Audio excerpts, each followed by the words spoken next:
Hai guys, welcome back to RLCS. Dan kali ini saya akan membahas partai dari titisan Michael Tal ya. Siapa yang kangen dengan Michael Tal? Dan tepat sekali ya. Ya kalau kalian kangen dengan Michael Tal, kalian harus menyaksikan permainan dari Daniel Dubois ini. Dan banyak ya, dan sering disebut kalau Daniel Dubois merupakan titisan dari Michael Tal. Nah, tepat sekali. Main di tempat kelahirannya Michael Tal, Daniel Dubois melakukan permainan yang cantik melawan pecatur kuat dari Kroasia, Ivan Šarić, yang pernah mengalahkan Magnus Carlsen.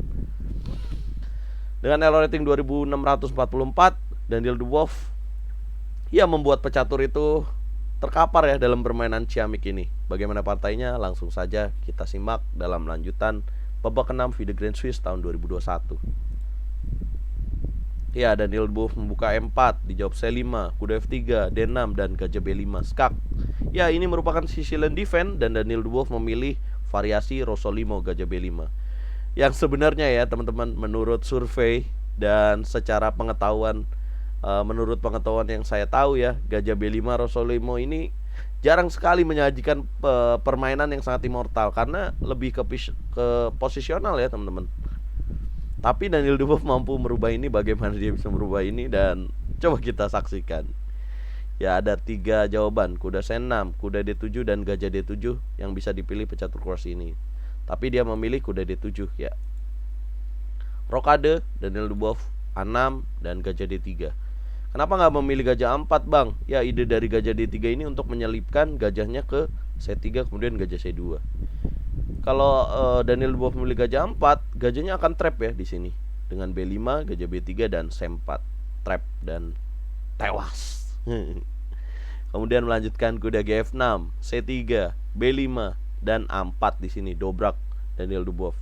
Ya, dia ingin memaksa Ivan Šarić untuk jalan B4 dan petak C4 kosong ya. Akan bisa dimanfaatkan perwira dari Daniel Dubois. Kemudian gajah B7 Ivan Šarić dengan ide memberikan pion B5 tapi menukar dengan pion center. Pion samping tukar pion center.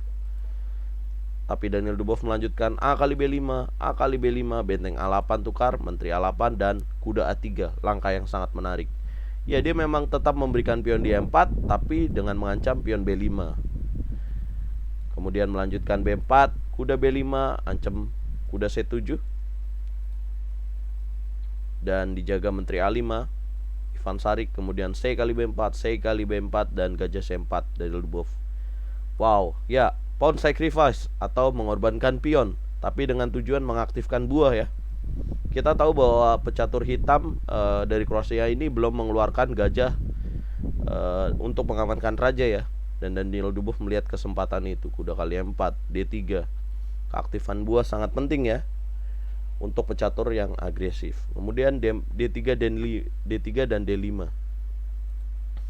Ya, kalau bagi kita ya, bagi saya pun, ketika ada momen seperti ini D3 D5, pasti kita mikirnya langsung D kali 4 atau bagaimana gajah B3. Tapi bagi Daniel Dubois ini merupakan sebuah kesempatan ya, karena dia melihat celah pertahanan yang kosong yaitu petak C7. Dia melanjutkan gajah F4. Dan lawan memilih E5 ya. Kenapa dia nggak memilih D kali C4? Karena ancamannya kuda C7, raja D8 dan D kali 4 sangat terbuka. Ancaman dari Daniel Dubois dan bisa melanjutkan kuda E5 ya. Coba saya peragakan. D kali C4, kuda C7, raja D8 dan D kali 4. Lihatlah bahwa evolution bar juga mengamini ya ide dari Daniel Dubois teman-teman. Rajanya ada di center dan bisa bahaya karena ada ancaman kuda E5 berikutnya. Teman-teman. Jadi di sini pecatur Kroasia Ivan Šarić memilih E5 teman-teman. E5. Kemudian kuda kali E5 tetap dikasih ya. D kali C4 dan D kali C4. Ya, memaksa untuk pertukaran kuda ya. Langkah lain yang bisa dipilih oleh Daniel Dubois adalah menteri H5 dengan ancaman menteri F7. Apabila G6, kuda kali C4 ancam menteri ya. Dan ada ancaman gajah. E4-nya juga bisa jatuh. Ya, tapi Daniel Dubois dengan memilih D kali C4 aja mengorbankan satu perwira bisa menang. Coba kita lihat ya. Dan kalau lihat evolution bar nih, wow, minus 1.9 dan tinggi sekali ya keunggulan bagi hitam. Ya, dan kuda kali E5, gajah kali E5 dengan ancaman kuda C7 Dan blunder ya dilakukan oleh Ivan Šarić. Dan kalau lihat dalam posisi seperti ini, ancaman dari Daniel Dubov adalah kuda C7 ya. Dan lihatlah bahwa perwira dari Ivan Šarić belum begitu aktif. Yang sebenarnya di sini bisa F6 ya, langkah yang paling tepat. Ya tapi idealnya memang secara on the board ya, pasti memilih mengaktifkan buah dengan tujuan mengamankan raja. Gajah C5 dan tanda tanya 2. Kemudian ya Daniel Dubov pasti menghalangi Raja Ivan Šarić ya untuk aman.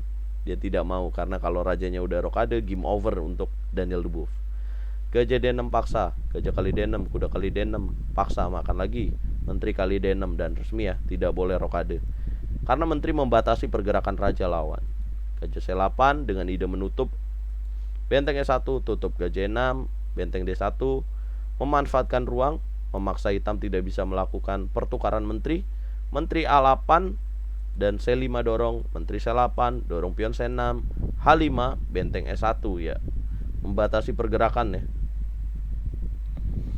Kemudian benteng H6, benteng E5 ya. Kemudian menteri D8 ya, menteri kali B4. Ya Daniel Dubov mengambil pion ya, pundi-pundi pion, coba memanfaatkan pion B dan C ini jadi pembeda. Backrank checkmate nggak bisa ya teman-teman karena ada tutup benteng E1. Kemudian menteri C7, menteri C5, adu menteri E7, menteri C3, tahan lagi karena bahaya dorongan pion C7. B4, raja E7, dorong terus B5, raja, benteng H8 dan menteri G3 di sini. Dengan ide apa? Benteng kali 6 ya, sacrifice benteng dan mendapatkan menteri. Benteng D8, ya backrank checkmate ancamannya, H4 dulu sekali. Raja F8 tanda tanya di sini. Yang seharusnya lebih tepat benteng D1 ya. Setelah benteng D1 raja D2, raja H2 dan menteri D6. Ya, sulit ya untuk ditemukan karena Ivan Šarić juga sudah bergetar dia. Dia pikirannya hanya bagaimana dia bisa mengamankan rajanya dia supaya bisa keluar serangannya.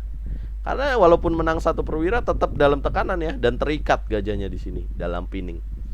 Jadi mikirnya raja F8 untuk bertahan, tapi wow, evolution bar melonjak ya untuk keunggulan Daniel Dubov. Yang selanjutnya Daniel Dubov keren banget. Karena apa? Coba kita lihat. Pionnya tinggal 3 langkah lagi promosi. Yang ini 4 langkah. Dan pion gandeng seperti ini ya, pion terikat seperti ini berbahaya teman-teman. Dan pilihan langkah yang tepat adalah 1, 2, 3, 4, 5. Benteng kali 6. Boom. Ya, dipaksa ya, menteri kali G3, F kali G3 dan F kali 6, C7 dorong, raja E7 ya, tanda tanya. Kenapa nggak milih benteng D1 bang? Ya kalaupun memilih benteng D1, raja naik, benteng C1 dorong pion menjaga, kemudian dorong pion, gratisin pion, tapi jadi pion promosi. Tinggal pilih mana pion yang akan promosi buat hitam.